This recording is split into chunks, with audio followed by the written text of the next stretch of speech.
Let me walk your viewers maybe through a little exercise, okay? One of the simplest ways to communicate with the subconscious mind is with a little test that we call the sway test. Now, here's how this works. If you take a plant and you put it near a window, if you don't rotate the plant periodically, the plant's going to end up bent in the direction of the sun, right? On the other hand, they've done studies. They found that if you put a speaker in a room with uniform lighting, and that speaker is blaring out really harsh, grating sounds, really certain really intense kinds of music, the plant and the roots themselves will actually grow away from the sound coming out of the speaker, even though there's uniform lighting all around.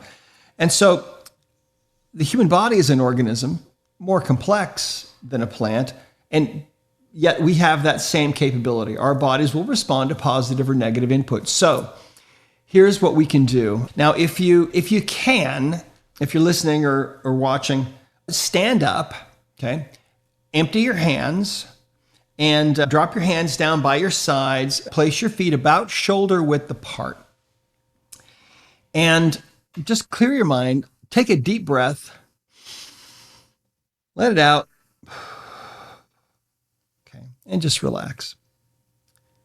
Now you'll notice, after a few moments, you'll notice that it's not really possible to stand perfectly still, okay? There's always a little bit of movement going on. You might sway a little to one side or the other, or maybe at some angle, very gently. And that's the result of your postural muscles working to keep you standing upright, okay? They're always trying to keep you standing that way.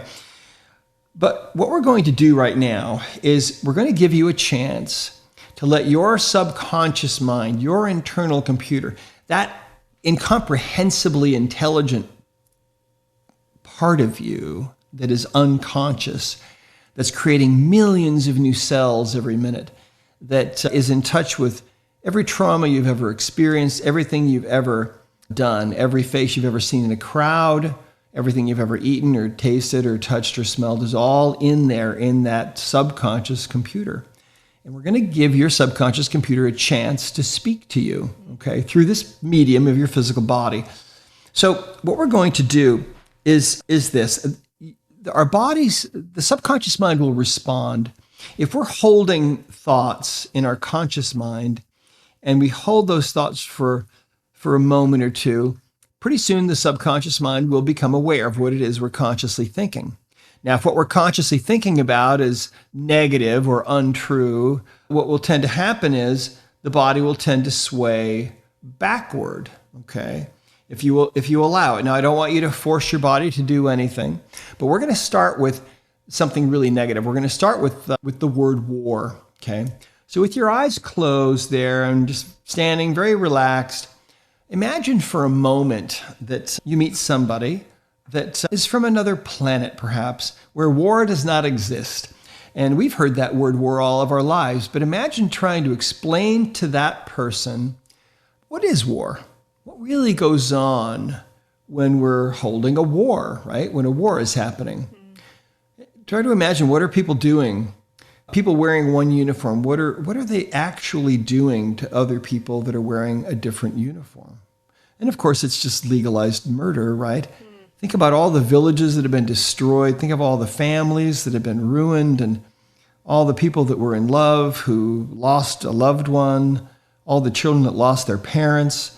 Think of all the tears that have been shed on this crazy planet since the very beginning, because war's been with us since the very beginning.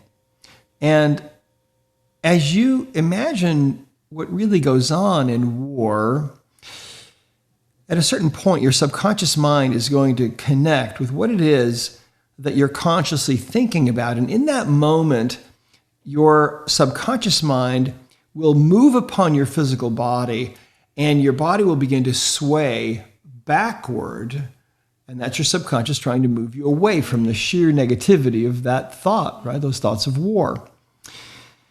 Now, if this didn't work for you, you can try it again later and let go a little bit. Allow your body to do whatever it wants to do and don't force it. But let's try something else now. Let's leave war behind and let's try something else really positive, okay? Because on really positive things, the body will tend to sway forward. Forward is yes, backwards is no. And so let's imagine, close your eyes, take a deep breath. We'll let all those thoughts of war go away and leave them behind. And now I'd like you to imagine that 1,000 years have gone by. You're living 1,000 years into the future now. And you're living in a place of unbelievable, unconditional love. You feel totally accepted, but you've changed in a very profound, very significant way. You've changed because your heart has changed. Your ability to love others has grown dramatically over all these years and all these centuries. And now you are a being that is capable of unlimited, unconditional love. In fact, the pure love that fills your heart for all beings, for all of creation, is so huge that your heart cannot even begin to contain that love.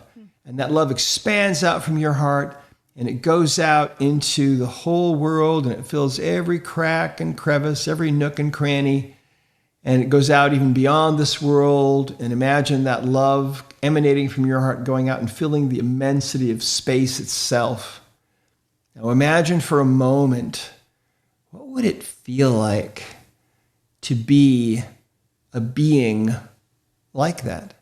To be an ascended being that is capable of that kind of love? Because when we talk about ascended beings, to me, that's what that means. And so as you think about that, what that would feel like when your subconscious mind connects with what you're consciously thinking, in that moment, the subconscious will move upon the physical body, and it will start to sway you forward. And so I know a lot of people that are listening or watching are right on their tiptoes right now, because that's how this works. So the point of this little exercise was to show you that the subconscious mind can speak to you through this medium of the physical body, okay? Now, you can ask another kind of question, and this other question might be, do I have a trapped emotion that is needing to be released? Ask that question of your own subconscious. Pose that question. Do I have a trapped emotion? And again, as you're standing there totally relaxed, focus on that question. Do I have a trapped emotion that needs to be released? Focus on that question. Do I have a trapped emotion that needs to be released? And chances are you will probably begin to sway forward, and that's your subconscious mind giving you a yes answer. So how it works is, and this of course is all explained in the book, but use the chart of emotions, and your subconscious mind knows whatever emotion it is. We identify these one at a time. So if you have a trapped emotion, your body says, yeah, I've got a trapped emotion. What you do then is you go to the chart and you ask, well, is it in column A? And the subconscious will know. And if it is, then you ask, is it in an odd row? 1, 3, or 5. And if that's a no, you know it's in an even row, and you follow the process this way. And so pretty quickly, you're able to zero in and identify the exact emotion that it is. And then it's a pretty simple thing usually to just release that trapped emotion. To release a trapped emotion, you can use your hand if you're working on yourself, or you can use a magnet like this, and you just start at the forehead and go over the top of the head to the back of the neck 3 times. If you find an inherited trapped emotion, which we receive at conception, that may go back generations, it takes 10 swipes over the governing meridian. That's what we're doing. This little meridian starts at the tailbone, goes right up over the top of the head. We're putting energy into that meridian, and it's 10 swipes to release an inherited emotion. But that's as easy as it is. Yeah. And they're gone permanently. And the reason we do the governing, can you explain the science behind that? Just Yeah. You're moving. Are you trying to move energy, or are you just trying to calm the Not system? really. You're trying No, to what we're balance the doing. system? Yeah, what we're doing there, the governing meridian it's a very important energy reservoir in the body, and it connects to all the other meridians. And it's a very easy way to get energy and intention into the meridian system of the body. And so when we're swiping over the governing meridian, we're just putting some intention, which is a form of energy. We're putting that energy and intention into the governing meridian. That energy flows into all the other meridians, and it releases and closes the loop on that emotional experience. Because that's really what we're after. We're closing loops. And when that loop is closed, that experience is done now, maybe after 40 or 50 years, right? Amazing. Or maybe it was inherited from hundreds of years ago. that energy now is gone. That loop is closed. And so none of us doing this work have ever seen one of these emotions come back. It's a beautiful way to permanently get rid of these. And I like to fix things, permanently. And that's how I've always been. And what if you have a situation that is traumatic in the moment? Like, you're watching the trauma. Can you do the same? Like, you don't need to test to see what the trauma is or the feeling or the emotion is. Can you just do that like right afterwards? Is swipe that governor? Yeah. You certainly can. Yeah, you certainly can. And that can be helpful. In the last chapter of the book, we talk about how you can live a life without developing emotional baggage. Yeah. And so, yeah, that's part of it is just gaining more emotional intelligence and realizing, what your choices do, what burying emotions does, how you can bury an emotion, but it's still there. It's going to come back maybe in 20 or 30 years.